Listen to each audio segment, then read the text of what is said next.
Paz do Senhor, presbítero Ayrton. A paz do Senhor, meu pastor. Pastor Jefferson, a paz do Senhor. É um prazer estar aqui com nossos irmãos, né? Diante dessa programação Despertais.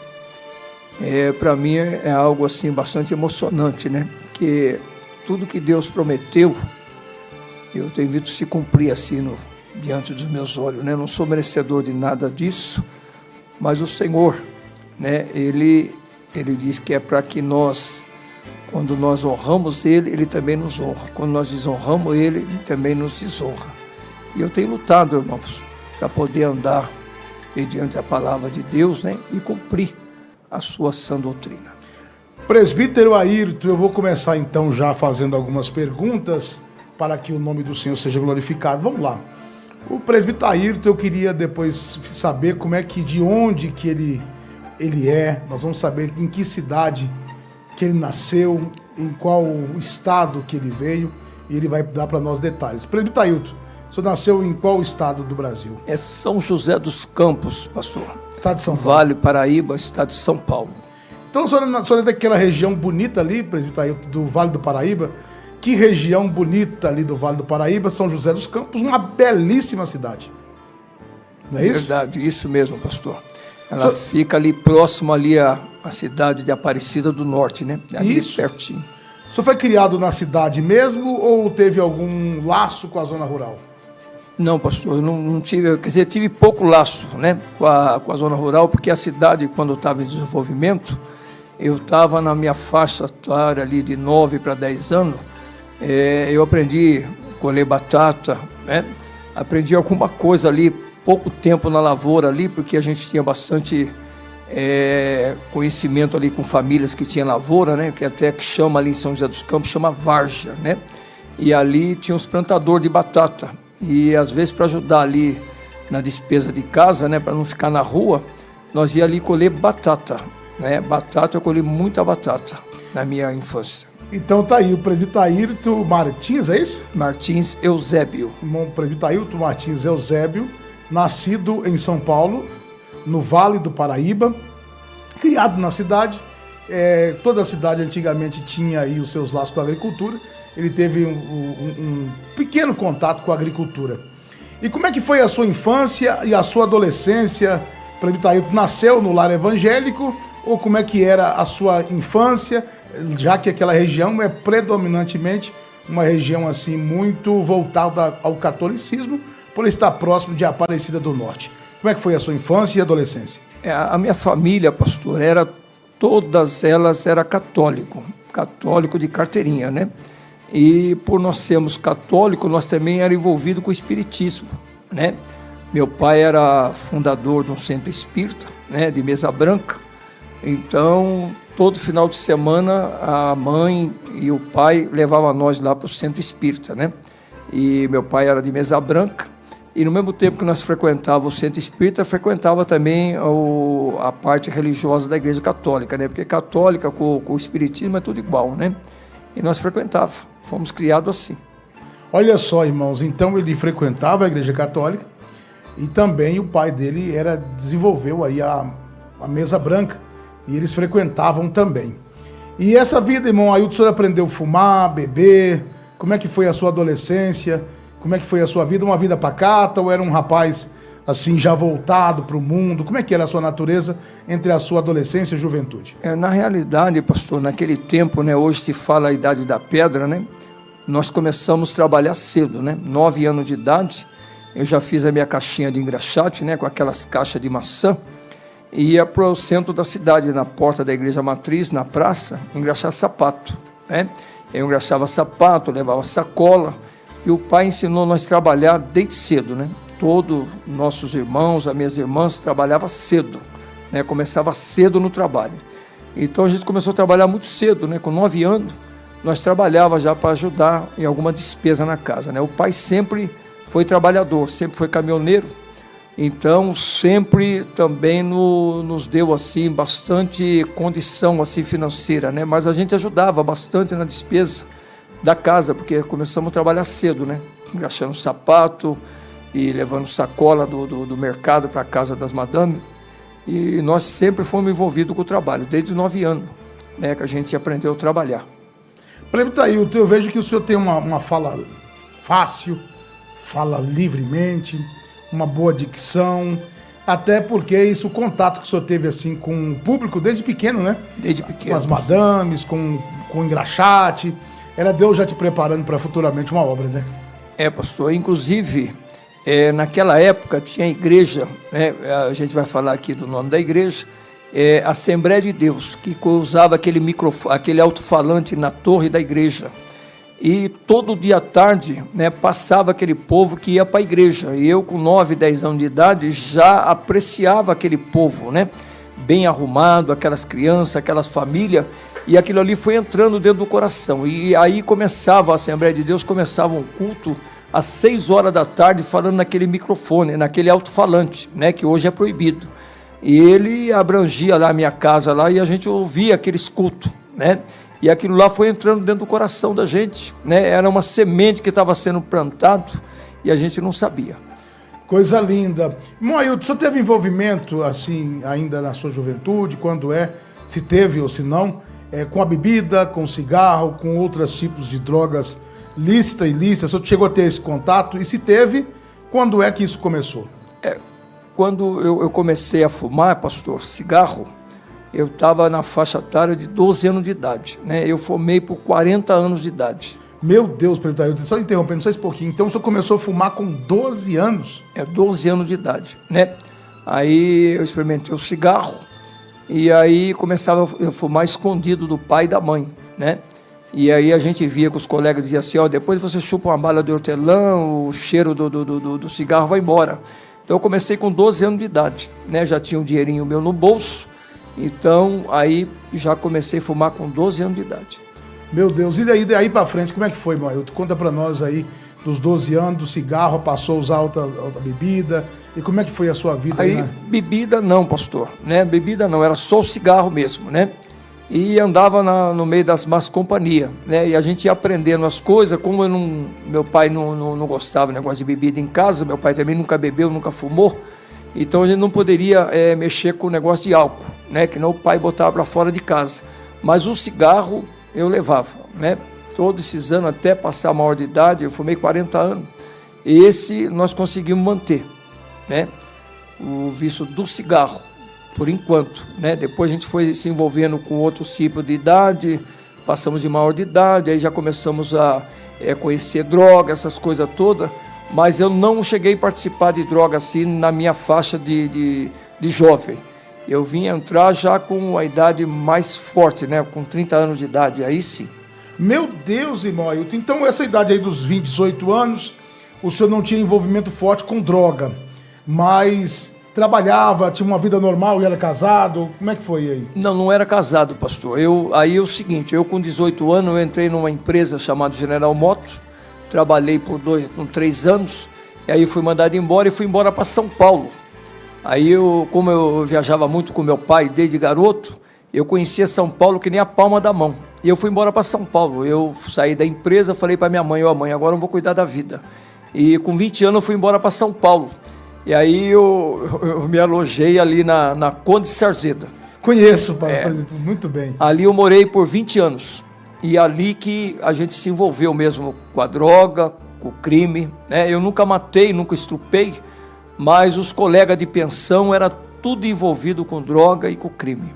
Prefeito Ailton, até hoje, prefeito Ailton, aquela região é uma região de droga, é uma região pesada, uma região difícil.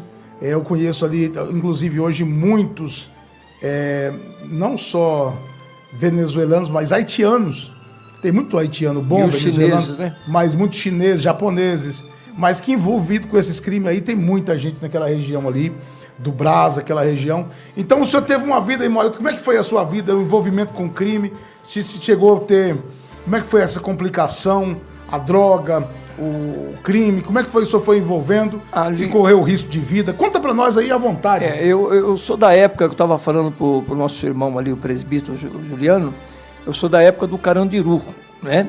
E ali no bairro ali da Conde Sarzeda, tinha Deus Amor, né? E eu morava numa pensão de uma família crente. Olha como é que Deus vai trabalhando, né?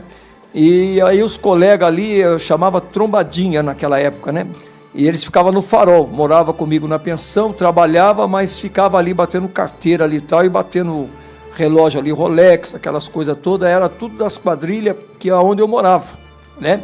E eu não fazia esse tipo de trabalho, mas eu estava observando para que um dia eu pudesse entrar no meio dessas coisas, né? Mas ali tinha ali os coreanos, os chineses, né? Com a heroína e com a cocaína, né? Que tinha acabado de chegar no Brasil.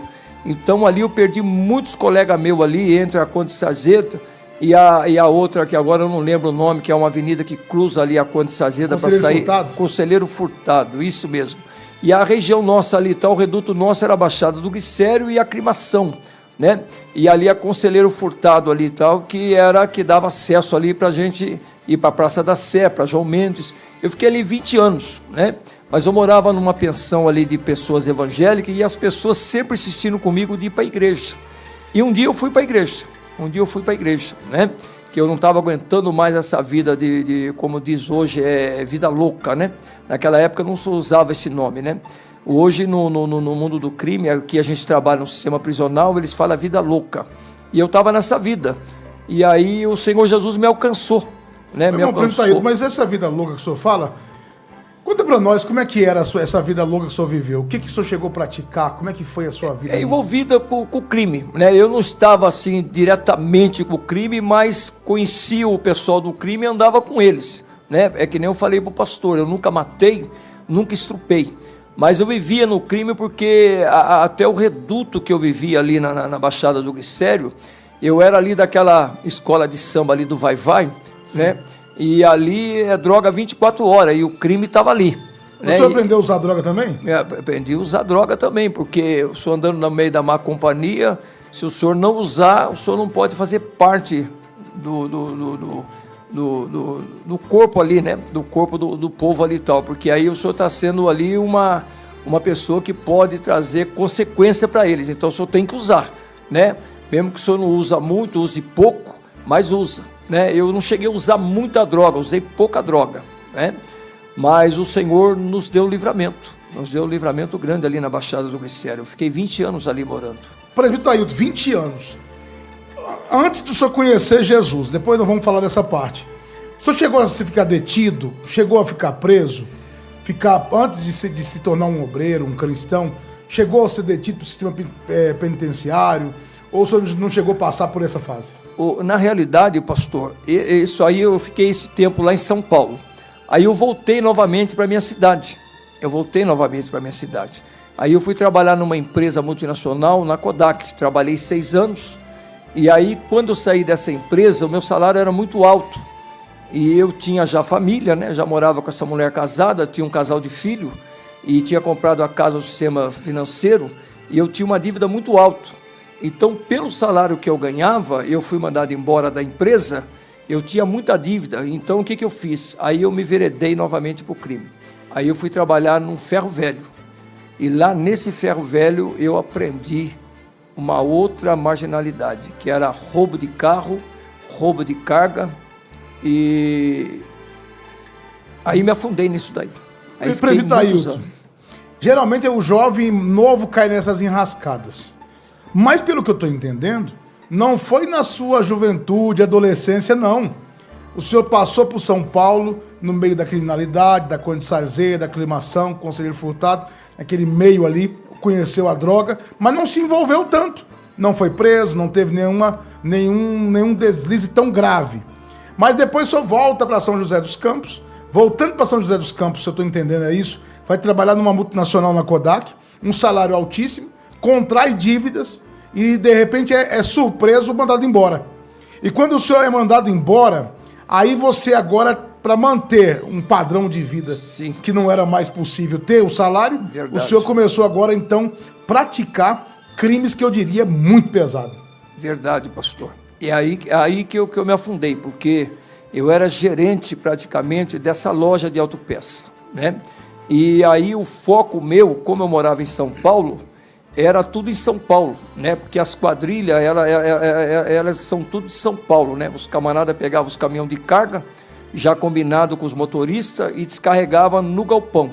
Então nós éramos chamados lá como vaporzinho, né?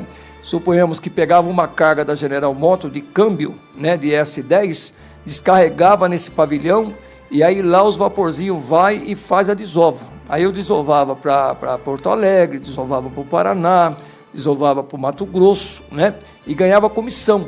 E alguns câmbios eu carregava para a minha casa, guardava na minha casa e guardava também nessa loja que eu gerenciava lá um setor. Isso hoje se chama quadrilha. Quadrilha. De Isso, roubo de chama carga. Facções criminosas. Facções pesadas. Isso, e eu participava dessas facções, porque o dinheiro era muito grande, né? Porque, na realidade, o que eles falavam? Então você teve uma vida assim, com muito dinheiro nessa época? Muito dinheiro, pastor. É o que eu falo. Inclusive, eu tenho uma irmã minha, que ela é seguidora do senhor aí no Instagram, e ela disse assim, mas eu não estava sabendo de nada disso. Eu falei, mas eu não sabia mesmo, porque as coisas eram tudo confidencial. Nem a mulher que eu vivia com ela não sabia, ela só gozava dos prazeres. Mas o que eu fazia era só eu e Deus que sabia. Então roubava muito. Então o que a quadrilha dizia? Olha, ao invés de nós pegar e numa loja assaltar um comerciante que está lá sofrendo, entendeu? Então é melhor nós assaltar banco, porque nós já pegamos o dinheiro vivo na mão. Então, ao invés de nós roubar um carro, tirar uma pecinha daqui, uma pecinha dali de um carro de um trabalhador, é melhor nós pegar o carro quando sai direto da fábrica, né? Sai lá o carro da Bosch, né? Cheio de lá suponhamos, de aparelhos eletrônicos, né? Tem lá da General Motors. Então, são quadrilhas, são facções, né? Tudo já organizado. Então ia tudo para os pavilhão. Então eu já sabia onde é que eu poderia buscar carga. E era dinheiro vivo. Eu andava na época, 20 anos atrás, pastor, eu andava com 10 mil reais no bolso. Entendeu? Dinheiro não faltava. Dinheiro, droga e mulher não faltava, né? Meu Deus do céu. Então era muito dinheiro, muito dinheiro. Tá aí um pouquinho da história do nosso, que você vai conhecer depois, presbítero Ayrton. E nessa vida louca, vida dos prazeres da vida, o senhor caiu na mão da polícia? Caiu. O senhor foi preso durante essa fase? E como é que foi essa prisão? E como é que foi sua vida a partir de que, como o linguagem aí fora, a casa caiu, né? A casa caiu, pastor. Eu estava na cidade de São Paulo, eu estava lá na Avenida Corsino, né? Que lá tem muita casa de peça. E eu estava comprando peça, eu tinha uma picape, e aí eu estava comprando peça lá e tal, e de repente o meu irmão ligou para mim, porque dentro desse desmancha, dessa ferro velho, eu coloquei meu pai com 70 anos de idade, coloquei meu pai lá dentro, coloquei meu irmão e tinha mais uns 10 funcionários. E aí eu estava em São Paulo fazendo compra e de repente, o meu irmão ligou e disse assim, a casa caiu, foi o que o senhor falou aí, a casa caiu, está aqui a Rede Globo e está forrado de polícia aqui. E aí o delegado quer falar com você. Eu falei, põe o delegado na linha. Eu tinha os coça quentes lá e tal, porque normalmente quando você se envolve nas facções, pastor, normalmente em todo meio, todo segmento, tanto religioso como do outro lado, tem os corruptos. E aí a gente tinha cobertura, né? Porque 99% hoje das casas de ferro velho no Brasil inteiro tem envolvimento com as autoridades, né? Porque não é fácil, né? Você manter um ferro velho sem ter uma cobertura dos corruptos, né? Paga pedágio, chama pedágio que se paga, e nós pagávamos o pedágio, né? E aí o que acontece? Aí eu falei com o delegado falou assim, olha, tá todo mundo preso aqui, só tá esperando você, eu vou te dar 1 hora para você chegar aqui. Eu falei, mas não tem como, né? Como é que eu vou pegar a Via Dutra, né? Uma rodovia totalmente congestionada, eu vou chegar daqui 1 hora, mas eu vou falar para o senhor que daqui umas 2 horas mais ou menos eu estou chegando. E aí quando eu cheguei lá, estava lá a Rede Globo, né? Dentro lá do estabelecimento, cheio de polícia, meu pai detido, né? Estava todo mundo preso, não estava nem detido, estava todo mundo preso. Aí eu cheguei e falei para o doutor, doutor, não falei para o senhor que eu ia chegar? Está aqui a picape carregado de peça, tudo com nota fiscal, mas era tudo nota fiscal falsa, né? Tudo talão de nota fiscal falsa. Mostrei para o delegado, ele falou, tudo bem, só que o senhor também está preso. E aí eu disse assim para ele, olha, doutor, eu queria que o senhor pudesse fazer um favor para mim. Quem sou eu para pedir para o senhor? Que o senhor liberasse o meu pai, que é um ancião, liberasse o meu irmão e os meus funcionários. Porque quem é responsável de tudo isso aqui que está aqui dentro sou eu. Se existe um ladrão aqui, sou eu. E eu falei para o senhor que eu vinha e eu vou assumir todinho o erro. Então o senhor está preso. E aí liberou meu pai, liberou meu irmão, liberou os funcionários, e eu fui preso, né? As viaturas mandou eu pegar o carro e ir até a delegacia, e eu fiquei preso por 12 horas, pastor. Eu só não fui para dentro da cela porque eu contratei um advogado, e aquela época era o advogado que só tratava com criminoso, e eu paguei, eu tinha uma reserva de dinheiro justamente para essa situação, eu paguei assim R$5.000, há 20 e tantos anos atrás. Se fosse hoje era mais de 50 mil. Isso, aí eu paguei, mas eu fiquei 12 horas preso. O senhor está preso, o senhor está... E fiquei numa cela lá do lado, lá tal, aguardando, né? Enquanto esse meu irmão estava correndo atrás do advogado, eu estava lá. Fiquei por 12 horas preso. Tá aí um pouquinho, irmãos, de uma empresa que era mista, de uma empresa lícita com ilícitos. Com ilícito. Com funcionários e o próprio pai envolvido. Imagine que era dinheiro que corria nessa empresa. Muito dinheiro. Porque uma empresa de ramo de peças e, como ele falou aí, já gera valores. E agregado ainda com desvio de carga, era coisa exorbitante. Mas então o senhor não chegou a ficar preso no sistema prisional do Brasil mais do que 12 horas? Foi só isso? Foi só isso por causa do Senhor, que já tinha uma obra comigo, né? Quando eu vim para essa vida louca, eu desviei do caminho do Senhor. Eu desviei do caminho do Senhor. Eu conhecia já alguma coisa? Não, eu conheci o Senhor pela igreja, né? Os irmãos me levaram. Sim. Eu fui batizado nas águas e batizado, selado com o Espírito Santo. Mas aí você desviou e voltou para esse mundo. Desviei e voltei para o crime. E aí, presbítero, o senhor respondeu isso em liberdade? Ou o senhor não chegou a ficar preso? Na realidade, pastor, como eu paguei esse advogado, né, 5 mil e pouco, o que o delegado falou? Então eu vou fazer o seguinte com o senhor, eu vou colocar o senhor no processo, como é que ele falou? Ele disse assim, de bom conhecimento, entendeu? Quer dizer, o senhor fez as coisas sem saber o que ia acontecer, mas isso era uma mentira, porque o que aconteceu? Todas as vezes que eu ia tirar o meu atestado de antecedência, a polícia chegava lá para me levar preso, porque estava lá, o crime estava lá, entendeu? Eu estava devendo para a justiça, sabe? Ele botou lá tal um índice lá uma cláusula? Uma cláusula lá, mas que não me absolveu. Então, todas as vezes que eu ia tirar o atestado de antecedência criminal para poder trabalhar, sempre chegava uma viatura para me prender. E aí eu só consegui sair dessa situação depois que eu voltei para a igreja. Aí o Espírito Santo entrou, eu fui lá e tirei lá um atestado, né, na polícia, e aí consegui limpar o meu nome. O Espírito Santo limpou meu nome. Mas eu fiquei em situação bem difícil por muitos anos. Presbítero, e a vida financeira, então, depois dessa que a famosa casa caiu, a vida financeira acabou? Aí acabou. Aí eu tive um encontro com o Espírito Santo, né? Mas bem antes disso aí, pastor, eu tinha muitos patrimônios, né? Há 20 anos atrás, dava aí em torno de uns 400 mil reais. E aí eu tive um encontro com o Senhor. Como é que eu tive um encontro com o Senhor? Eu dava 500, dava 1.000 para a mulher, né, a mãe dos meus filhos, para ir para o shopping, passear, para deixar eu em paz. Até a academia eu pagava para ela, né?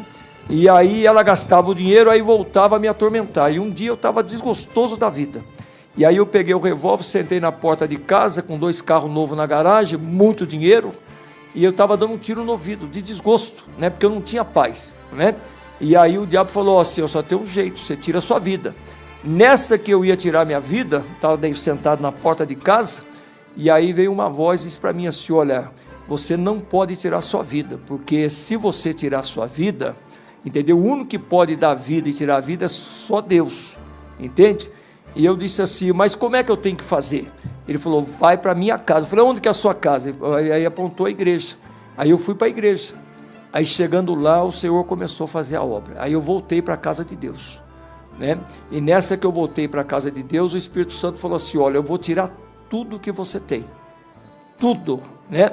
Para você poder permanecer na minha presença. Porque tudo que você tem, quem deu foi Satanás. Eu vou tirar tudo, inclusive até a família. Porque a mulher que você está vivendo, ela não pertence a você, ela é mulher casada, eu era solteiro, e eu vivi com essa mulher por 20 anos. Meu Deus, então aí foi uma mudança geral na sua vida, perdeu tudo que tinha? Praticamente radical, pastor. Perdeu- Deus tirou tudo, A tirou esposa, a essa família. primeira mulher, ela foi embora? Não, aí eu separei dela, né? E eu tinha um patrimônio que era limpo, né? E aí esse patrimônio o Senhor fez que eu vendesse e comprasse uma casa para ela, né? Para os meus filhos. Eu pagava pensão nessa época que eu separei dela. Meus filhos eram pequenos, a minha menina tinha 12 anos, meu menino tinha 11 anos, né? Quando o senhor separou. E aí ela disse assim, não, você segue a sua vida, porque realmente quem é solteiro é você.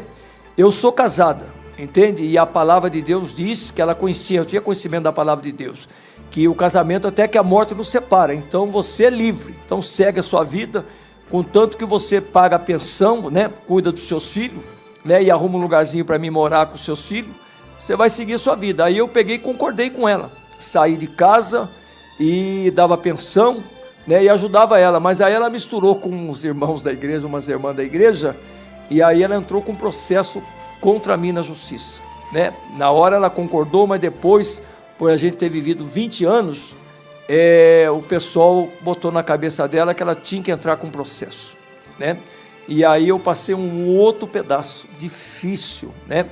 Porque aí eu estava longe dos meus filhos, e aí ela revoltada comigo, e aí ela abandonou meus filhos. Ela cuidava, mas cuidava assim muito pouco, porque ela queria me vingar, né? Porque agora ela mudou, né, da água para as coisas erradas. E aí ela pegou, me levou até a justiça.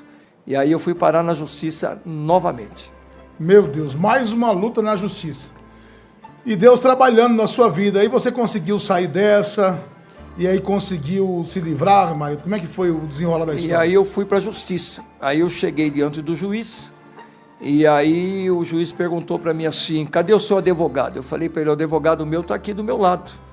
E aí o juiz pegou, deu um tapa na mesa, e falou, você está brincando comigo, rapaz? Você está querendo que, como eles usam na gíria, né? Você está tirando uma com a minha cara? Eu falei, não, doutor, o meu advogado está aqui, porque a mãe dos meus filhos estava com a advogada dela, né? E aí eu falei, meu advogado está aqui, doutor, entendeu? Está aqui do meu ladinho, já era o Espírito Santo. E aí ele pegou, designou lá que eu tinha que pagar uma pensão para cada uma das crianças, eu concordei, né? Eu desempregado, mas Deus preparava para pagar essa pensão. Todo mês eu depositava a pensão dos 2 filhos, mas agora já na presença de Deus, né, pastor? Na presença de Deus, sozinho, porque aí eu tive que sair da casa, né? Fui morar sozinho. E eu tinha esse comércio, essa loja aí, eu peguei e construí um quartinho para mim no fundo da loja. E Deus falou, eu vou desvaziar tudo isso aqui, ó. Eu vou jogar tudo fora. Então eu tinha muita mercadoria.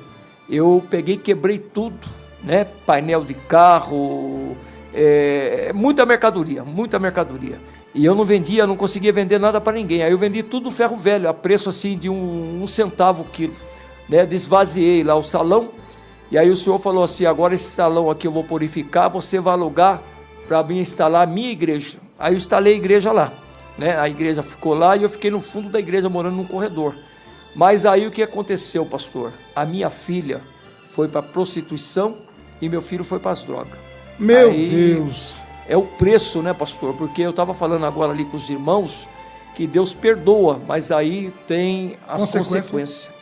E aí eu fazendo jejum ali de 20 dias, 24 horas, e aí o inferno para cima de mim, furioso contra mim, mas eu já entendi agora o chamado de Deus, e ele tirou tudo mesmo, pastor, tirou a família, tirou também todos os bens, eu fiquei só com a roupa do corpo, Deus tirou tudo, né? Inclusive quem morava do meu lado e eu congregava com eles, que nós já se conhece já há 30 e poucos anos, a irmã Rosi com o diácono Genival, né? Eles eram meu vizinho, até eles falavam para mim, irmão Ailton, traga a sua filha para ficar aqui em casa, eu não queria dar trabalho para ninguém, falei, não, irmã Rosi, deixa que eles ficam comigo mesmo. Então eu ficava uma semana com o menino, depois eu ficava uma semana com a menina, né? E nós congregava junto, com a irmã Rosi, com o diácono Genival, congregamos por muitos anos. Eles acompanharam assim a minha situação, dramática. Morava vizinho um do outro ali. Dramática, porque os filhos nas drogas, o filho agora, a filha na prostituição e o filho nas drogas. E o filho nas drogas. Porque eu procurei se preocupar comigo, né, pastor? E não vigiei com meus filhos, né? E aí a mãe também, de cabeça quente, deixou eles para lá. É o preço da separação, né? O preço da separação. É o que eu vejo hoje aí sobre Ismael, né, e Isaac. E eu paguei um preço árduo para poder recuperar os meus filhos. E aí, presbítero Ailton, nessa luta toda, na igreja, sozinho, aí o senhor decidiu casar, porque o senhor então era solteiro, né? Quem era casado era a mulher, mãe dos filhos. Aí o senhor pegou e conheceu alguém, como é que foi, aonde? E isso tudo o senhor continuava morando em São Paulo? Eu morava em São Paulo, eu fiquei 7 anos, pastor. Depois que eu separei da mãe dos meus filhos, eu fiquei 7 anos. 7 anos, aí foi aonde que Deus me levou, lá para o Vale de Quitionha. Aí eu fui trabalhar lá em Jordânia, e na obra de Deus, e Almenara. Foi como missionário, Mailton? Como missionário. A igreja lhe enviou como missionário? Não, eu fui por conta própria. Deus me enviou, falou, eu vou cuidar de você. Quando eu desci em Jordânia... Como é que veio isso na cabeça? Como é que nasceu esse sentimento de ir para o Vale do Jequitinhonha? Como é que surgiu isso? É uma revelação do Espírito Santo, pastor. Ele falou para mim assim, olha, eu vou te levar para uma cidade chamada Jordânia. Aí eu comentei isso na igreja, os irmãos falaram assim, ó, Jordânia não é aqui no Brasil. Jordânia é fora do Brasil, é um país da Europa. E aí o Espírito Santo falou assim, não, filho, Jordânia é aqui no Brasil, pega o mapa. E aí eu peguei o mapa, Jordânia, para achar Jordânia no mapa, ele está bem lá no cantinho natal, aí eu achei Jordânia.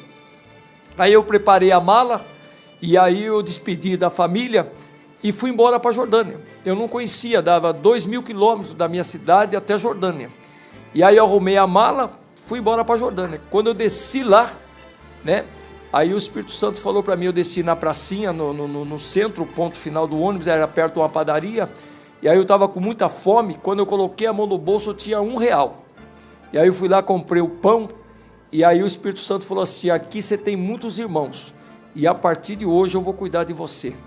E aí dali para frente o Senhor ficou cuidando de mim, pastor. Eu me enganjei ali na igreja ali, como missionário, passei ali uma prova muito dura ali e tal, porque os irmãos me provaram ali, né? Porque como missionário eu cheguei, ninguém me conhecia.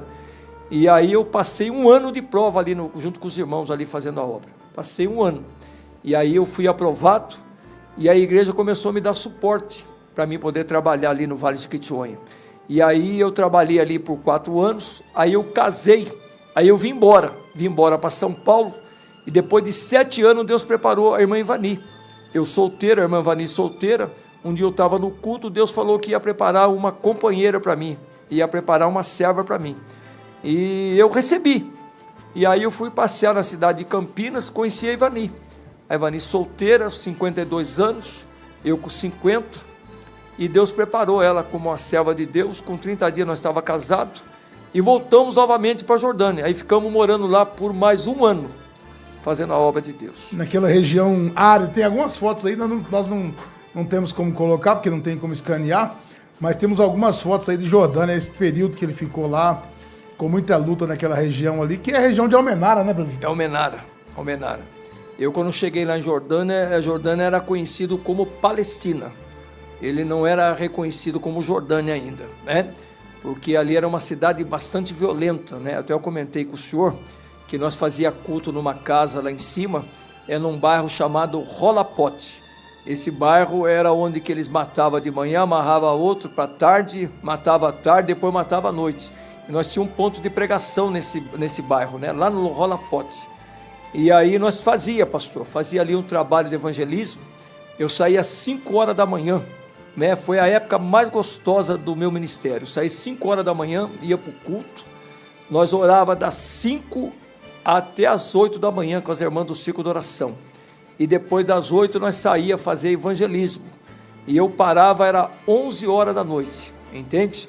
É o dia inteiro envolvido com a obra naquelas roças ali, né? Ali no Estrela e Almenara, e Deus abençoava ali poderosamente. Tá aí o servo de Deus que agora do crime vem para a presença de Deus, perde tudo aqui na terra, mas ganha os dons espirituais, as bênçãos espirituais, uma esposa agora que é a companheira dele. E aí ele vem para Curitiba. Como é que vem para Curitiba, irmão? Como é que chegou aqui? Em Curitiba foi assim, pastor. Eu tinha problema com esse meu filho, e meu filho trabalhava numa empresa que atendia a uma firma multinacional. E como eu era muito violento na época, pastor, eu arrumei um problemão com a minha família, porque eu queria matar o meu pai, porque eu perdi minha mãe, né? Eu perdi minha mãe por causa de muitas mulheres que meu pai teve. Meu pai nunca colocou um dedo na minha mãe, nunca deixou faltar nada para nós. Mas meu pai é caminhoneiro, e ele tinha uma mulher em cada estado, né? E aí um dia eu peguei meu pai no flagrante com essa amante dele, e fui lá e contei para minha mãe. E eu não sabia que a minha mãe tinha problema cardíaco, né? E aí, nesse dia que eu peguei meu pai queria me matar na beira da estrada junto com a amante. E eu consegui se livrar dele. Mas aí eu jurei de matar o meu pai. Jurei de matar o meu pai e eu ficava pleiteando uma hora para poder matar ele. E nessa briga com meu pai, minha mãe teve um infarto fulminante. Nessa briga com meu pai, minha mãe teve um infarto fulminante. E aí a acusação caiu toda sobre mim, que a minha mãe faleceu por causa da briga que eu tive com meu pai. E aí então eu peguei e vim agora para a cidade de Jacareí. Não, eu peguei, o que aconteceu, pastor? Nessa virada toda que eu casei com a Ivani, eu estava na cidade de Campinas. Eu passei por 2 anos e meio desempregado, sendo tratado por uma viúva e por uma aposentada, que era a Ivani, ganhava R$200 por mês. Um homem que andava com R$10.000 no bolso todo dia, agora sendo tratado por uma viúva, que era a minha sogra, que tinha já quase 80 anos, e mais a minha esposa, que ganhava R$200, que já era aposentada, né?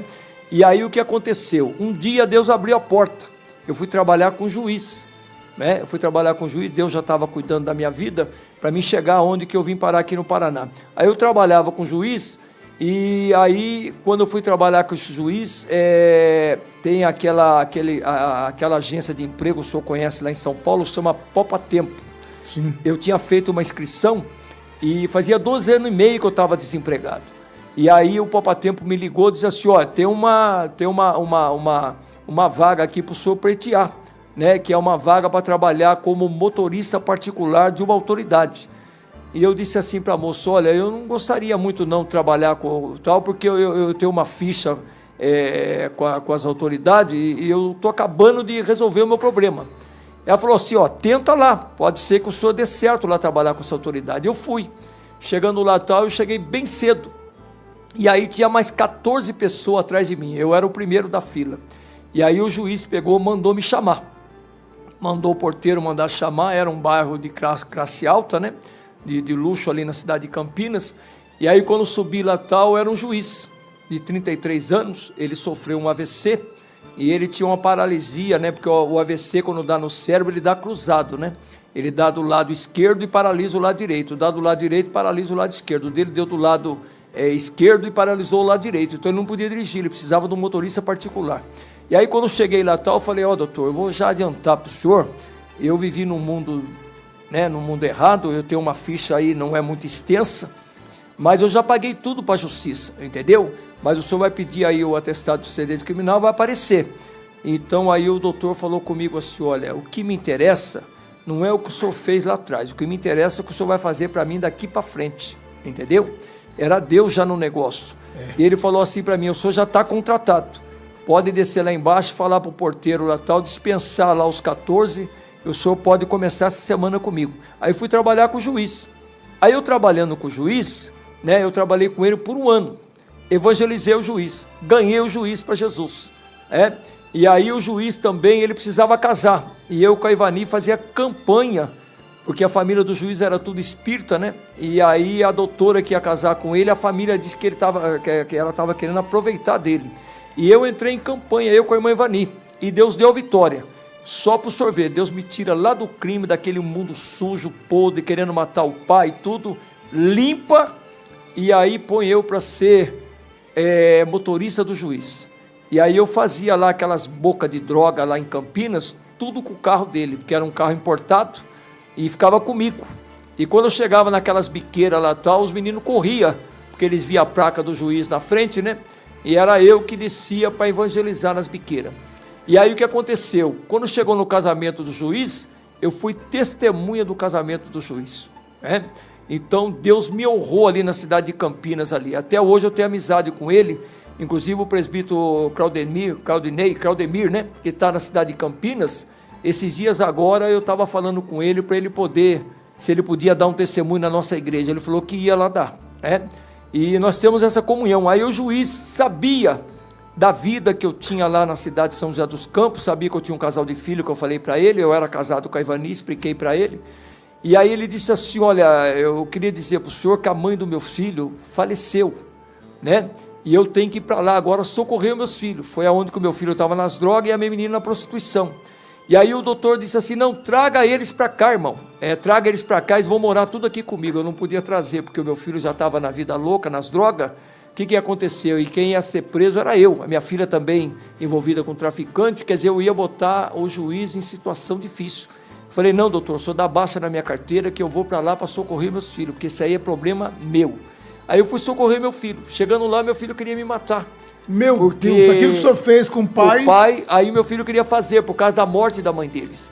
E aí o que eu fiz? Eu tive uma luta com ele, uma luta constante. Ele estava nas drogas. E ele queria te matar? Queria matar, queria me matar de qualquer jeito. E eu ali no joelho, jejum e oração, e a Ivania desesperada, e a minha filha lá envolvida com o traficante, e aí o meu menino nas drogas. E aí nós fomos morar junto com eles. E lá Deus deu a vitória. Aí o que aconteceu? Aí aconteceu o seguinte, eu estou lá morando junto com eles, e ele sumiu de casa. Foi morar com a minha nora, né, que era mãe solteira, tinha 3 crianças, e ele foi morar com ela pegou, acolheu ele, né, e aí o que aconteceu? Ele morando com ela, ele conheceu uma firma de reciclagem industrial, né, e ele foi trabalhar nessa empresa. E aí a gente começou a ter contato por causa do jejum e da oração, e eu comecei, nunca abandonei eles, né? Nunca abandonei nem a menina e nem o menino, né? E a Ivani já sabia que eu tinha um casal de filho quando ela casou comigo. Eu falei para ela, eu só aceito casar com você se você aceitar os meus filhos. E ela aceitou, né? Deus preparou a Ivani muito meiga, e aí eu comecei a dar assistência para os meus filhos. E nessa eu dando assistência para os meus filhos, eu consegui cativar o meu filho para mim, né? De volta, Deus deu ele de volta para mim. E aí aquela mágoa do coração dele foi embora. E aí o que aconteceu? Eu estava desempregado, né? Continuei desempregado por 2 anos e meio, né? Depois que eu saí do juízo, continuei desempregado de novo. E aí meu filho falou, pai, eu estou indo para Curitiba, eu estou indo lá para o Paraná, e eles estão precisando do empilhadeirista, que tenha curso do Senai. E eu lembrei do senhor, que o senhor tem curso do Senai, o senhor é empilhadeirista há muitos anos, o senhor não quer fazer um teste lá na firma e ver se o senhor passa lá para o senhor trabalhar comigo? Porque lá no Paraná é meio difícil arrumar mão de obra, entendeu? O jovem trabalha, mas quando eles veem que tem um dinheirinho lá tal, eles pegam, pede conta, pede para mandar embora para receber o salário de desemprego. Então lá na firma não pode falhar, porque uma multinacional precisa de um braço direito. Eu falei, meu pai. E aí eu fui lá na firma, fiz o teste, passei, e aí eu vim aqui no Paraná procurar uma casa. Eu falei, ó senhor, a casa aqui, a maioria tudo é de madeira, eu nunca morei em casa de madeira. Se o senhor tiver nesse negócio, então você vai preparar uma casa para mim. Aí eu arrumei um sobrado chique, né? E aí fui lá, tirei a foto, mandei para a empresa falou, pode fechar o negócio na imobiliária. Fechei o aluguel, né, na imobiliária, a empresa alugou esse sobrado, e eu vim morar, né, onde eu estou morando lá hoje, por 12 anos eu moro perto desse sobrado, eu não moro mais nesse sobrado. E aí vim morar aqui no Paraná, né? Aí eu fui consultar o meu pastor se Deus estava no negócio, o pastor colocou nós em cima do púlpito, orou para mim, para minha sogra, para minha esposa, e falou, pode ir, irmão Hilton, que Deus está nesse negócio. Aí eu vim trabalhar aqui na multinacional. Eu trabalhando aqui na multinacional, acabei arrumando um problema com meu filho de novo, porque meu filho agora, gerente da empresa, o meu filho queria envolver eu no mundo do crime de novo, porque a firma era uma firma de reciclagem. Então o que acontecia? Eu descarregava 5 carretas de papelão, eu tinha que botar dentro do galpão, mas para a firma pegar o reciclagem, eu tinha que largar esse papelão no tempo, para molhar, porque molhou o papelão incha. Aí a firma comprava. Então ganhava o gerente dessa empresa, ganhava a empresa minha também, entende? Aí eu passei uma luta com meu filho, porque eu não podia associar com ele no mundo do crime. E aí ele me chamava de Judas Iscariote, porque eu estava atrapalhando ele nos negócios da empresa. E aí eu passei uma luta com meu filho. E aí foi aonde que eu passei uma prova com ele aqui no Paraná, aqui muito grande nessa empresa. Chegou um dia que eu falei para a Ivani assim, ó Ivani, eu não aguento mais. Ou eu bato nele lá dentro da firma, ou eu saio da empresa. Mas se eu sair da empresa, nós não tem para onde ir. E aí, com muita oração, pastor, muita oração e jejum meu, da minha esposa, da igreja, eu consegui vencer. Porque lá dentro eu estava evangelizando o povo me conhecia lá como homem de Deus, né? Eles me conheciam como homem de Deus. Se eu agredisse o meu filho, toda a obra de Deus ia escandalizar. E eu tive que aguentar calado. E eu evangelizava lá muitos usuários de droga. E até que um dia Deus me deu uma vitória, pastor. Eu fui atropelado por uma empilhadeira, eu fui pegar a empilhadeira, era 5 horas da manhã. Eu fui pegar a empilhadeira com o rapaz, que ele não podia estar dirigindo a empilhadeira. Ele estava com o aparelho no ouvido. Quando eu cheguei, bati na costa dele para ele poder passar a empilhadeira para mim, que era eu que fazia o pátio. Ele deu a ré com a empilhadeira. Passou em cima do meu pé, quase que me arrancou a perna com o pé e tudo. E quando eu bati na costa dele, ele se assustou. E aí o que aconteceu? Ele quase me arrancou a perna. E aí eu caí. Nessa que eu caí, o meu filho veio correndo. E ali Deus fez uma obra no coração do meu filho, mudou a vida dele. Mas aí eu não consegui mais trabalhar, sabe, pastor? Porque aí eu passei por cirurgia do joelho, cirurgia dos ombros, porque quando eu caí, estourou os ombros meus também, né? E aí eu passei, assim, por uma situação muito difícil, mas não assim financeiro, sabe? Que a empresa me dava todo o suporte, Deus estava no controle. Mas Deus me tirou de dentro da empresa, me tirou do meio daquela cúpula ali, que era uma outra quadrilha, né, que age dentro das empresas, né? E aí, como já conhecia, eu falei, eu não posso fazer parte, que eu sou agora um homem de Deus. Aí até o patrão me chamou para que ele ia me aumentar o meu salário, e eu disse assim, mas como é que o senhor vai aumentar o meu salário? Eu vou te dar R$2.000 por fora, porque eu não posso botar na sua carteira, né? Eu vou te dar R$2.000 por fora, para você poder fazer a manobra da empresa, porque você é um excelente funcionário, a empresa está gostando seu, a multinacional, e nós não queremos perder você. Eu falei, olha, eu não sei se o senhor está sabendo, meu filho não sei se falou para o senhor, eu sou evangélico. Essas coisas por fora, como evangélico, eu não posso receber, porque eu dizimo desse dinheiro, o senhor está entendendo? E esse dinheiro é um dinheiro de corrupção, é um dinheiro que eu estou sonegando os impostos. Já que o senhor gosta de mim e acha que eu sou um bom funcionário, põe na minha carteira, na carteira eu não posso botar. E aí, então, ele virou a cara comigo, porque eu não podia aceitar nada errado, né, pastor? Porque agora eu sou um conhecedor da palavra de Deus. E aí aconteceu esse acidente, e aí a empresa acabou tendo que me dar suporte. E eu acabei ficando aqui no Paraná, né? E aí o que aconteceu? A empresa queria me levar de volta, mas eu estava fazendo o tratamento, eu não podia ir embora. E aí eu tive que entrar na justiça e acabei ficando para cá. Fiquei para cá. E aí desse acidente, aí saiu a aposentadoria minha por invalidez. Está aposentado então por invalidez. Por invalidez. Quando eu fui aposentado por invalidez, o senhor me aposentou por invalidez, ele me aposentou o salário máximo, sabe, pastor? Logo que saiu a aposentadoria com invalidez, já saiu a outra também de 37 anos trabalhado. Eu estava nessas vidas loucas aí errado, mas eu pagava os meus negócios tudo certinho e sempre trabalhando e fazendo coisa errada, né? E aí saiu a aposentadoria minha de 37 anos. Como eu já tinha sido aposentado por invalidez, eu fiquei com a da invalidez. Tá aí, irmãos, testemunho do presbítero Ailton, que não parou por aqui não. Não parou por aqui não. Entra agora, já para nós caminhar para o fim, a parte que ele descobre essa doença que ele está passando agora. Para quem não sabe, ele está com uma guerra contra um câncer. E aí, como é que o senhor descobriu, irmão Ailton, presbítero Ailton, esse câncer? E como é que está aí o tratamento, como é que está a situação e como é que foi descoberto esse problema chamado câncer que assusta quem não tem Deus. Quando recebe um diagnóstico desse, já cai para trás e já morre, a imunidade já cai. E como é que está sendo a sua vida, como é que está sendo aí o convívio com esse problema de saúde? Na realidade, pastor, quando eu vim de São Paulo para cá, eu fui fazer um exame dentário pela firma e diagnosticou câncer bucal. E aí o médico falou, eu não posso mexer no seu dente porque o senhor está com câncer na boca.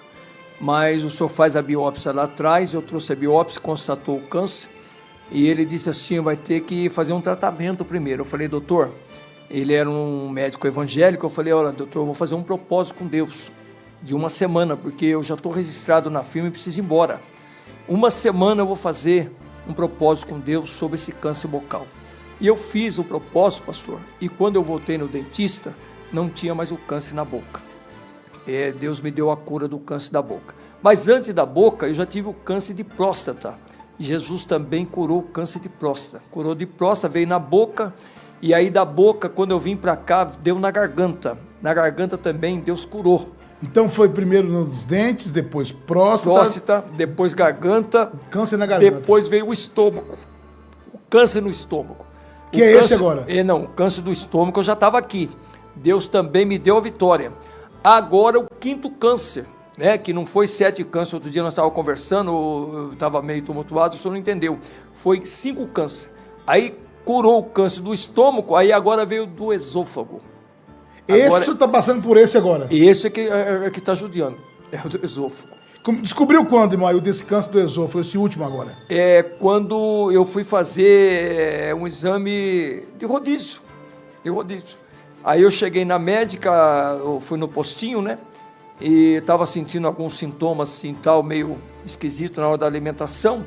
E aí eu fui até aqui o posto de saúde ali no São Marcos, em São José dos Pinhais, eles me encaminharam para o centro aqui de Curitiba, né? E aí eu fui ali fazer o exame, fiz endoscopia, e quando eu passei pela médica, a médica disse assim: olha, eu vou ser bem sincero para o senhor, eu já vi que o senhor tem bastante fé, o senhor falou que foi curado do câncer de próstata, o senhor foi curado do câncer da garganta, câncer da boca, câncer do estômago, mas esse do esôfago, o seu Deus não curou não. Esse do esôfago, ele está do tamanho de uma laranja, aí mostrou para mim. Entende?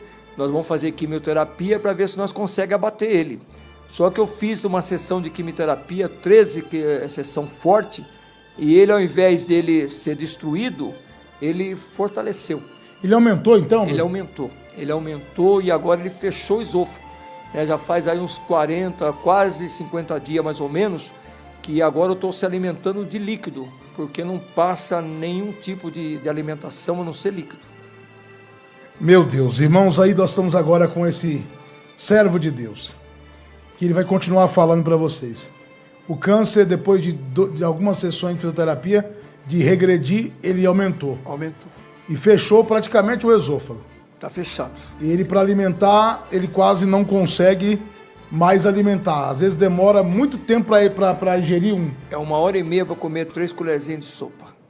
Para comer uma sopa, alguma coisa, 1h30.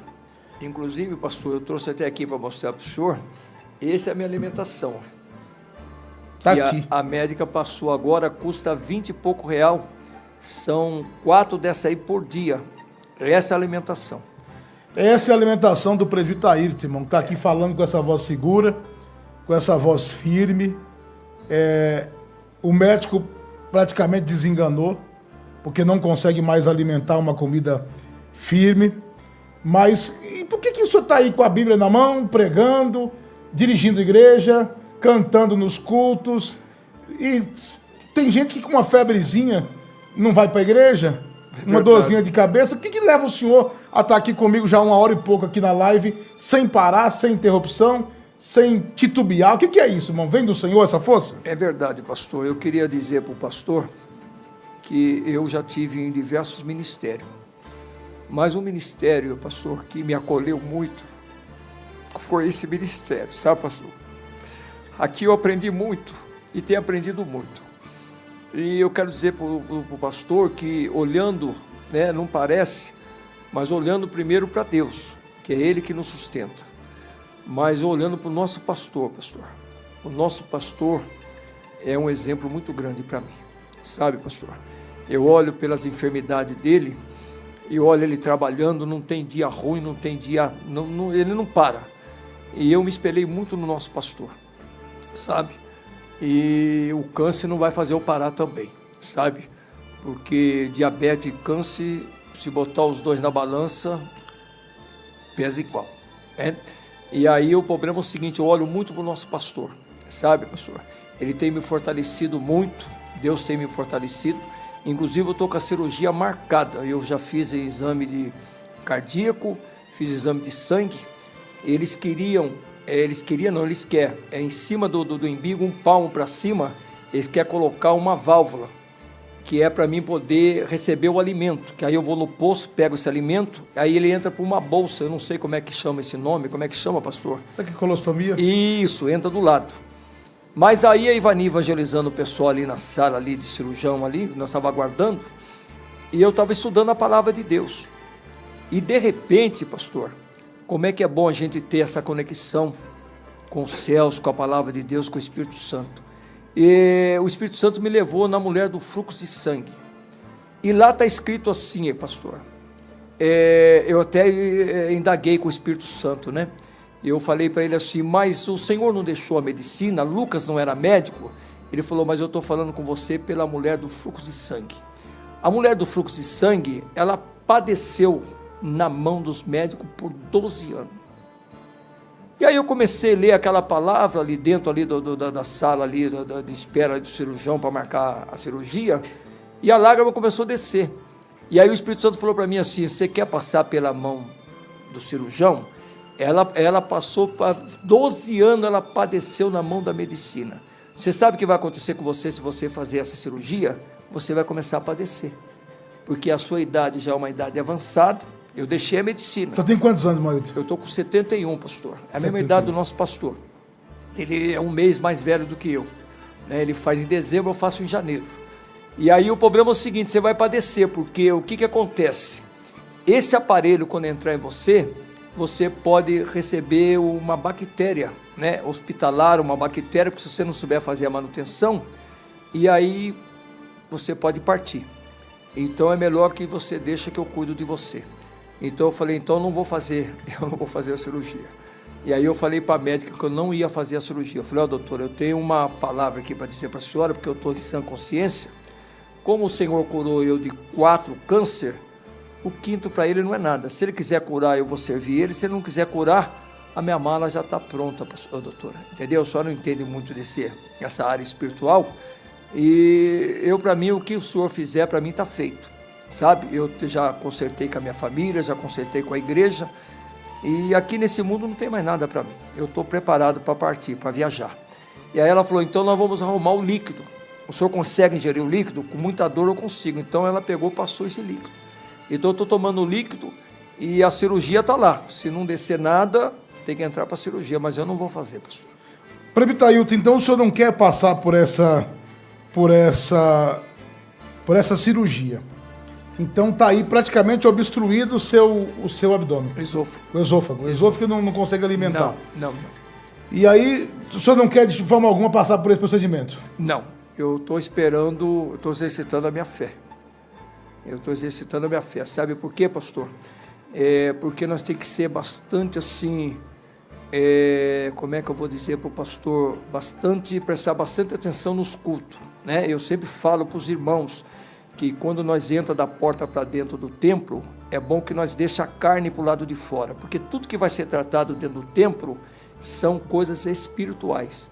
E se nós entrar com a carne, nós fica conversando coisa que não deve dentro do templo. O templo é lugar santo, né? Então nós temos que entrar, abriu a porta do templo, pisou para dentro do templo, é isso que eu ensino para minha família, para minha filha, para minhas netinhas, para minha esposa. Nós temos que entrar no espírito, porque tudo que vai ser falado dentro do templo, concernente os céus. E eu estava no altar outro dia, o senhor não estava aqui ainda, e o pastor Ademar virou e disse assim, olha, aqui tem um homem, um obreiro aqui, que Deus vai provar muito ele, vai passar numa prova de fogo, mas Deus vai dar vitória, né? E quando ele virou para trás, ele pegou, apontou para mim, você mesmo, irmão, entendeu? Dobra o joelho aqui, e levantou a igreja e orou por mim. E eu guardei essa profecia, eu guardei essa revelação. E de lá para cá, pastor, as coisas têm apertado. Mas todas as vezes que aperta, o Espírito Santo fala, sou eu cuidando de você. Né? Primeiro eu provo, para depois aprovar.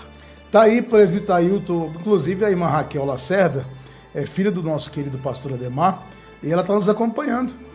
Que bom, e ela está dizendo assim, jejunostomia. É o acesso para a alimentação. Ela tá acompanhando o testemunho. É e ela verdade. dizendo que o nome do acesso é jejunostomia. Isso faz bem E pra ela saúde. lembrou também ali, o aniversário do pastor, justamente dia 29, ela colocou lá. Olha. Meu pai faz aniversário dia 29 do ano, finalzinho de novembro, Isso. para início de dezembro, ele Isso. completa mais um ano de vida, e o senhor em janeiro. 19 de janeiro. Só que aí, para completar aí, irmã Raquel e ouvintes da programação, nós estamos com uma audiência muito boa, não bastasse a questão do esôfago, que está aí grande, fechando o esôfago, ele começou agora, quando foi fazer o último exame agora, a sentir dor nas costas, né, Prefeito Ailton? Isso aí Metástase. passou pro pulmão. 40 anos fumando, né, irmão? Tem consequências. Jesus limpou tudo, mas agora está no pulmão. Foi pro pulmão. Porque o câncer, assim, ele tem muitas raízes, né? E ele vai esparramando. Aí eu fiz esse exame aí de endoscopia, fiz a tomografia. Na tomografia mostrou que já está cheio de carocinho no pulmão esquerdo. E é onde que eu sinto muita dor, né? Muita dor. Eu tenho, inclusive, quando eu saio, faço a obra, quando eu volto, eu tenho que deitar assim por meia hora, mais ou menos. Meia hora é o suficiente. Aí dá para rodar mais umas 8 horas pela frente. Então é bom a gente já dar um jeito de encerrando por aqui, né, Prefeito Ailton? Tá desconfortável aqui já, não tá? Não tá, pastor. Hoje eu já vim treinar. É o Espírito de Deus que dá força pro nosso companheiro. E esses dias eu encontrei com ele, eu fui embora para casa, assim, ouvintes do programa, assim, sabe, pensativo. Porque eu falei, não, Ailton, mas tá fechado, o senhor tá alimentando só o líquido. Para passar aqui só o líquido. Só o líquido. E ele cantando aqui no culto, eu fui lá no culto segunda-feira, agora segunda, e preguei a palavra ali no Vila Verde, e ele cantou um hino tão bonito, o poder de Deus naquela igreja. Aleluia. E quem olha para ele falando aqui acha que não tem nada. É verdade. Se Jesus te chamar agora, Prefeito Ailton, você tem medo de morrer? Não O tem. senhor tem medo, assim, de partir dessa vida? Eu não tenho. Inclusive, eu até vou falar um negócio aqui, pastor, porque quem sopra essas coisas na sua vida é o Espírito Santo. Na realidade, pastor, eu tenho muitos ternos em casa, muitos ternos que Deus me deu condição de eu comprar. A única coisa que o Espírito Santo me despertou esses dias atrás, que eu não tenho o terninho de madeira. E eu estou preparando ele, o terninho de madeira, porque eles não vão conseguir sepultar eu com esse terno de pano, né? Eu tenho que ter o terninho de madeira. E o terninho de madeira a gente sempre deixa para a última hora, né? É verdade. E até isso aí eu já preparei tudo também, sabe, pastor? Já deixei tudo prontinho, tá tudo prontinho, para não dar trabalho para ninguém, sabe? Mas uma coisa eu quero dizer para os irmãos, que essa comunhão com o Senhor é muito edificante, muito edificante. Eu me lembro que a última vez que o Senhor falou comigo, eu estava de madrugada orando ao Senhor, inclusive eu estava comentando com alguns irmãos, que a gente faz muita visita, né, irmãos, dentro de oncologia, não é de hoje, faz 30 anos que eu trabalho em oncologia. O Prefeito Ailton, para quem não sabe, ele faz visitas na área oncológica. Então, tudo ele conhece sobre o câncer, presídios. Tudo. Conta um pouquinho para os irmãos aí, Moio, Então, para nós já orar com os aí, irmãos. na área oncológica, a gente aprende muito, porque, inclusive, nas visitas nas casas, agora, nesse ministério que eu fui fazer visita para alguns irmãos que estão com câncer. Já partiram. E quando chegava, eu vi os irmãos lá no quartinho do fundo, né, deitado lá. E eu ficava indignado, né? Por que o irmão não está no quarto dele? Ele não está no quarto dele porque o câncer, irmão, quando vai chegando no estado terminal, você não aguenta. A dor é muito forte. A dor é muito forte. Como é que chama? A morfina, ela já não suporta mais, né? E aí a pessoa gritando, a companheira, se é o companheiro, a companheira não consegue dormir. Ninguém consegue dormir com o grito de quem está com câncer, com a dor do câncer, no estado terminal. E aí eles põem no quartinho do fundo, põem separado, dói no coração da família, mas não tem como dormir junto. E esses dias atrás, irmãos, a dor estava sendo muito forte e estava incomodando a Ivani, né? E aí, cama separada, a gente não dorme, mas eu levanto de madrugada e vou para a sala orar. Né, orar, vou cantar uns hinos para poder passar a dor. Aí passa a dor. É muito forte, mano. É muito forte. A fisgada é muito forte. Então é o começo, né? É o começo. Se Jesus não fizer a obra, eu vou ter que suportar isso daí, porque o que o Senhor falou? Paulo, ele orou por 3 vezes para tirar o espinho na carne. O Senhor falou para ele: a minha graça te basta. Eu não sou Paulo, né? Mas eu tenho que entender que o meu espinho também eu vou ter que suportar. E aí o que acontece? Nós estamos aí, né, caminhando para o estágio terminal, né, porque ele já esparramou, né, então eu tenho que estar preparado. Já preparei a família, estou preparado, mas não vou abandonar a obra, né? A gente está na obra e tal, os dirigentes do campo já falou, irmão, você não quer passar? Não, pastor, eu quero ir até o final. Quer matar eu, é deixar eu em casa, é que nem o nosso pastor. Quer deixar ele doente? Fica em casa. Eu não consigo, irmão. Quarta-feira nós faz 2 presídios, faz presídio de Araucária e o presídio de Piraquara, né? O cooperador Everson, o cooperador Rosinaldo e a nossa irmã, que é a responsável do trabalho do presídio, que é a irmã Gorete, né? Nós estamos aí firme na obra. Então, quando nós não estamos no presídio, nós estamos nos hospitais de oncologia, pregando a palavra de Deus, falando da palavra de Deus, né? Então, nós estamos envolvidos com a obra, irmão. Estando envolvido com a obra, a gente nem sente a dor, né? Nem sente dor. Tá aí, irmãos, o vibrante testemunho do presbítero. Creio nesse Deus, que se Deus quiser, ele é poderoso. Inclusive, nosso pastor crê nisso. Ele fala, eu creio. Verdade. Que Deus vai curar o irmão Ailton. E Deus pode curar. Aleluia. Nós cremos nisso. Estamos orando para isso. Glória. Porque tinha tudo para estar em casa, deitado na cama, sem força para levantar, se enrolando, reclamando, mas já está aqui falando há 1 hora aqui comigo. Vai orar com todos os ouvintes da programação. E os ouvintes de casa vão orar pelo senhor. O senhor vai orar por eles e eles vão orar pelo senhor. E Deus é Deus para fazer uma obra. E até quando, quem vai primeiro nós não sabemos, porque esse câncer para o meu Deus é nada, essa doença para o meu Deus é nada. E o senhor pode aliviar o leito de dor do teu servo dele, como diz a palavra. E agora nós vamos encerrar esse testemunho com uma oração. O presbítero Ailton orando por irmãos de todo o Brasil e fora do Brasil. Inclusive, nós temos ouvinte aqui agora, lá na Itália participando conosco. Muitos irmãos fora do país e outros em várias partes do Brasil que estão agora conectados. Muitas pessoas conosco pelas emissoras de rádio, ouvindo esse vibrante testemunho para a glória do Senhor. Glórias a Deus. Quero agradecer primeiramente a Deus, né? Nosso pastor Jefferson, toda a equipe Despertai, né, por essa rica oportunidade, irmãos, né? Por isso que é bom nós ser fiel ao Senhor, porque verdadeiramente, irmãos, ainda que nós somos infiel, Deus continua sendo fiel, né? E o Senhor partiu hoje, tudo que Deus prometeu para mim, Ele tem cumprido, né? Ele falou para mim que eu ia ver eu e minha casa servindo o Senhor. Esse meu filho hoje, ele é obreiro na casa de Deus.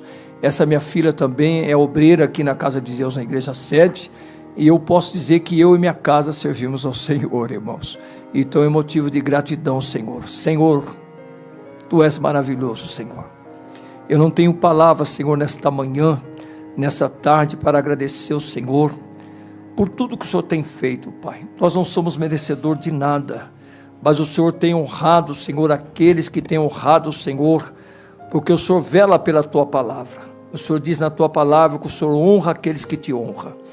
E agora, Senhor, alcança o meu irmão, aquele meu irmão, Senhor, que está em estágio terminal, aquela minha irmã, Senhor, que está naquele leito de enfermidade, aquele meu irmão, aquela minha irmã que está desenganado pela medicina, mas a Tua palavra diz, Senhor, que a última palavra vem do Senhor, e que nessa tarde, Senhor, o Senhor possa alcançar muitos irmãos, porque na Tua palavra diz, Senhor, que há aqueles que são fracos na fé, há muitos que não têm a fé que eu tenho, Senhor, porque essa fé, Senhor, foi adquirida, Senhor, examinando a Tua palavra, e o Senhor tem me sustentado através da Tua palavra. Sustenta o meu irmão, sustenta a minha irmã, sustenta, Senhor Jesus, o ministério, Pai. Continua abençoando e dando vitória. Dá vitória também, Senhor, para o Teu servo, pastor Jefferson, Pai, que tanto, Senhor, tem ajudado nesse ministério. Dê saúde para ele, saúde para toda a equipe Despertai.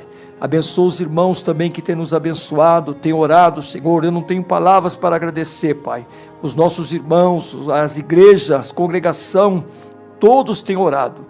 Eu não sabia, Senhor, que eu tinha tantos irmãos na fé desse jeito. Não sabia também, Senhor, que eles me amavam tanto assim, Senhor. E é motivo, Senhor, de gratidão, Senhor. Gratidão, sou grato pelos nossos irmãos. Continua abençoando e dando vitória. E nessa tarde, Senhor, conceda um presente especial para cada um deles, no nome de Jesus. Amém. Vale a pena lembrar, presbítero Ailton, que é verdade. Inclusive, nós temos irmãos lá de São Paulo que me liga, tem um rapaz que me ligou, e ele falou, fala para ele procurar esse remédio assim, assim, assim, eu vou passar para o senhor. E tantos outros irmãos, inclusive até a irmã Raquel Lacerda, nunca tive visto a irmã Raquel participando aqui do programa. Ficamos felizes pela participação dela, que com certeza, ouvindo o testemunho do irmão Ailton, se identificou. Muitos irmãos aqui do Brasil, irmão Ailton, que perguntam para o senhor, para mim, sempre. Inclusive, nós temos um irmão lá de... Me passa o nome dele aqui agora, gente, muito querido. E ele me pergunta sempre, cadê o presbítero Ailton? Estou achando ele sumido, eu não estou vendo ele. E é os irmãos do Brasil que abraçaram o senhor. E a partir dessa live, desse testemunho, nós teremos aí um batalhão de oração pelo presbítero Ailton Martins Eusébio. A filha dele congrega aqui na sede, a querida irmã Karina Eusébio, o esposo. E quantos filhinhos? São 5? 5. 5 lindos netinhos do irmão Ailton. Pessoas que o pastor Demar tem o maior carinho. Verdade. Tem um pequenininho que eu chamo ele de futuro pastor. É verdade, Samuel. Samuel, futuro pastor, para a glória do Senhor Jesus. A Raquel escreveu assim, sempre que posso, estou assistindo. Deus abençoe, Raquel, obrigado aí pela participação, ela que estava aqui conosco no culto ontem à noite, sempre trazendo as amigas para cultuar aqui conosco. Um abraço, Raquel, Deus abençoe todos os ouvintes da programação que estão em lágrimas. Amém. Tem gente chorando agora, Mailton. Suas considerações finais e já encerrando esse maravilhoso testemunho. Glórias a Deus. Eu sou grato, né, irmãos? Grato primeiro a Deus, né? E grato também por essa comunhão, né? O Salmo 133, ele diz assim, ó, quão bom, quão suave é que os irmãos vivam em união, não união, né? E graças a Deus que nós temos essa comunhão nesse ministério, né, irmãos? Aprendi a amar os irmãos, a amar o nosso pastor, a amar o ministério, né? Há muitas coisas que nós estamos aprendendo, né? Eu aprendi muito também com o pastor Ângelo, né? Às vezes eu vinha trazer alguma coisa para ele resolver, ele falava, irmão Ailton, nós temos que ser bombeiro. Depois que eu passei a ser bombeiro no ministério, meu ministério cresceu muito nesse ministério. Amém, irmãos? Eu sou grato aos irmãos.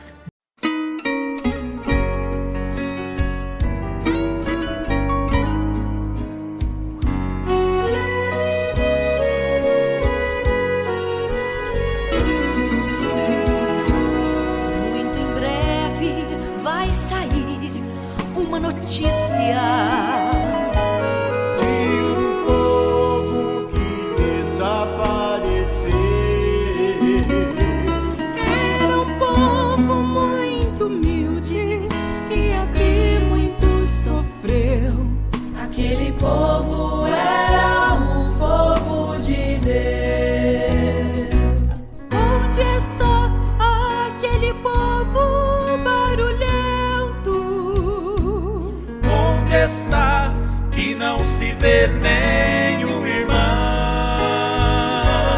Alguém com voz de lamento vai dizer neste momento: aquele povo foi embora pra Sião.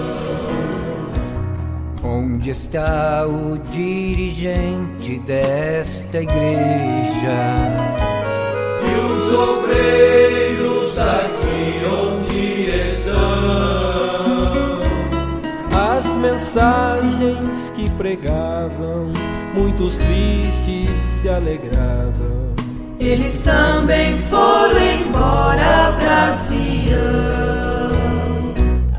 Onde está aquele povo barulhento?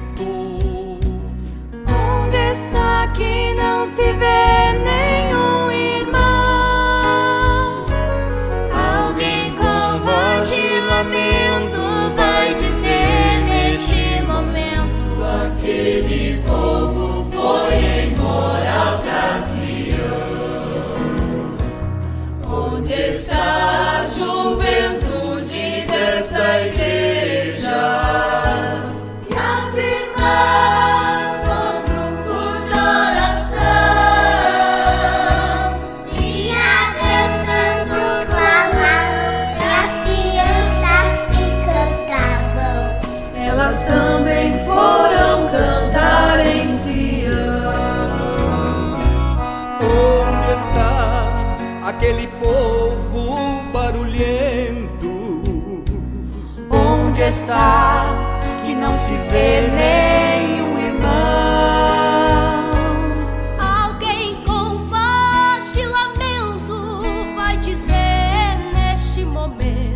aquele povo foi embora pra Sião.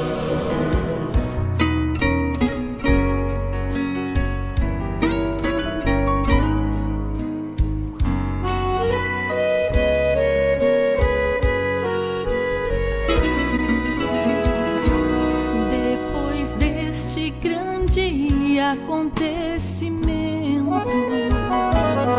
Muitos crentes desviados vão voltar, procurando os irmãos para reconciliação, mas infelizmente não vão encontrar. Onde está aquele povo barulhento? Onde está aquele